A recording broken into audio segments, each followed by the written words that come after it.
The wind changed that afternoon, carrying the scent of exotic spices and heavy silk from across the horizon. A silhouette appeared, a ship so grand it looked like a floating palace, its white sails catching the golden light of the dying sun. The village stirred with excitement.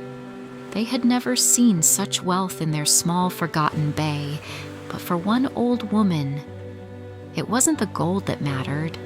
Her heart, which had been beating in a slow, rhythmic wait for years, suddenly leaped. She knew the rhythm of that ship's movement. She knew the soul that commanded it. With her trembling legs, she ran toward the shore, her ragged clothes fluttering in the wind. She didn't see a wealthy merchant. She saw her boy. Malin stepped off the ship, his boots polished to a mirror shine, his chest decorated with jewels. He looked like a king who had conquered the world. But as he stood on the sand, the smell of the damp earth and the rotting wood of his childhood home began to creep into his lungs. It was a smell he hated, a smell of a life he had tried so hard to kill. The old mother pushed through the crowd, her voice a broken whisper that cut through the cheering. "Malin, my son, you have come back to me." She reached out her thin, shaking hands, trying to touch the face she had kissed 1,000 times in her dreams.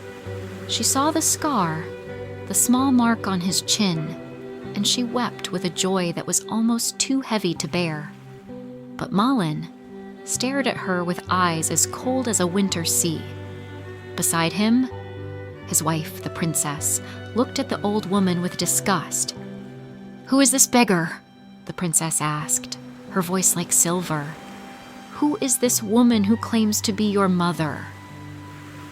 A silence fell over the beach, a silence so deep you could hear the heartbeat of the ocean. Malin looked at the woman who had sacrificed her life to feed him. He looked at her gray hair, her tattered skirt, and the dirt under her fingernails, and in that moment, the poison of pride filled his veins.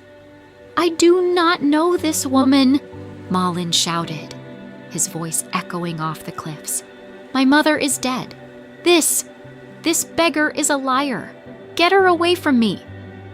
He pushed her.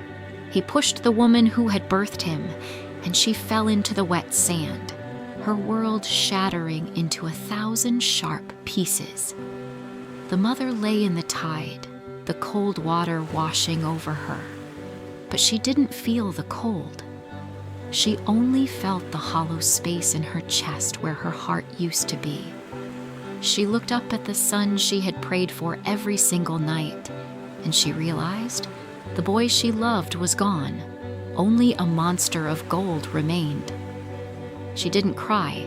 Instead, she knelt in the surf, her hands gripping the cold, wet sand. She turned her face to the darkening sky, and she spoke to the ancient gods of the deep. "O God of the seas," she whispered, her voice now steady and terrifying. "If he is truly my son, let him be a reminder to the world of a heart that turned to stone before the body ever did." The universe listened. The thunder didn't rumble, it screamed. The sky didn't turn black, it turned a bruised, angry purple. The ocean, which Malin thought he had conquered, rose up like a giant. A massive wave, higher than the masts of his ship, towered over the bay. Malin tried to run. He tried to return to his palace of silk, but his legs felt heavy, unnaturally heavy, gray, cold, and hard. The transformation began at his feet. He looked down in horror as his skin turned to granite, creeping up his legs, his torso, his arms. He tried to cry out for his mother, but his throat was already turning to stone. His final expression was not one of pride, but of a terror that would be frozen forever. When the storm passed, the ship was gone. The gold was gone, the princess was gone. All that remained on the desolate shore was a statue, a man, kneeling in the sand, bowing toward the village he had denied. The mother was never seen again. Some say she walked into the waves to join the silence.